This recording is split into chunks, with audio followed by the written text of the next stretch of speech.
আগামী ত্রয়োদশ জাতীয় সংসদ নির্বাচন যাতে আন্তর্জাতিকভাবে গ্রহণযোগ্য হয় এমন উদ্যোগ নেওয়া হয়েছে। আর এর জন্য ম্যাজিস্ট্রেট থেকে শুরু করে ইউএনও, থানার ভারপ্রাপ্ত কর্মকর্তাদের নির্বাচনী আচরণ বিধির ওপর বিশেষ প্রশিক্ষণ দেওয়া হবে।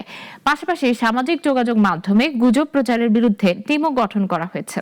নাগরিক টিভির মুখোমুখি হয়ে এসব পরিকল্পনার কথা জানালেন চট্টগ্রামের জেলা প্রশাসক। আর জানাচ্ছেন একে আজাদ। তফসিল ঘোষণার পর থেকে চট্টগ্রামে নির্বাচনী কার্যক্রম শুরু হয়েছে। ম্যাজিস্ট্রেট নিয়োগ, যৌথ মহড়া, মত বিনিময় সহ নির্বাচনকে অবাধ ও সুষ্ঠুভাবে সম্পন্ন করতে গ্রহণ করা হয়েছে নানান উদ্যোগ। নাগরিকের মুখোমুখি হয়ে চট্টগ্রাম জেলা প্রশাসক জানালেন, বাংলাদেশ আগামী 100 বছর কিভাবে পরিচালিত হবে তার রূপরেখা প্রণয়ন হবে আগামী নির্বাচনে। আমার পরের প্রজন্ম কতটুকু নিরাপদ থাকবে, মানুষ কি ধরনের রাষ্ট্র ব্যবস্থা চায়, সমাজ ব্যবস্থা চায়, তার একটি রূপরেখা প্রণীত হবে আগামী 12 ফেব্রুয়ারি।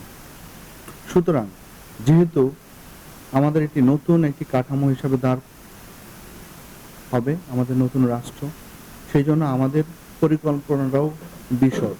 জানান, আন্তর্জাতিকভাবে যাতে গ্রহণযোগ্য নির্বাচন হয় সে লক্ষ্যে সংশ্লিষ্ট সকলকে বিশেষ প্রশিক্ষণ দেয়া হচ্ছে।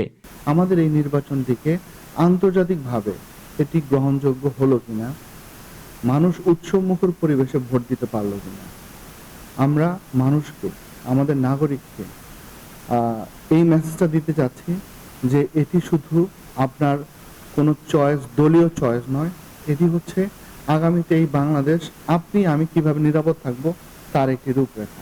সকল কেন্দ্র সিসি ক্যামেরার আওতায় নিয়ে আনা হবে জানিয়ে বলেন, ঝুঁকিপূর্ণ কেন্দ্রগুলোতে সর্বাত্মক ব্যবস্থা নেওয়া হবে।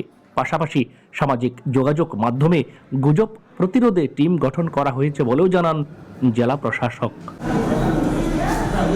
আগামীর সমাজ ও রাষ্ট্র বিনির্মাণে আগামী জাতীয় সংসদ নির্বাচনের গুরুত্ব উল্লেখ করে বিশদ পরিকল্পনার কথা জানালেন চট্টগ্রাম জেলা প্রশাসক।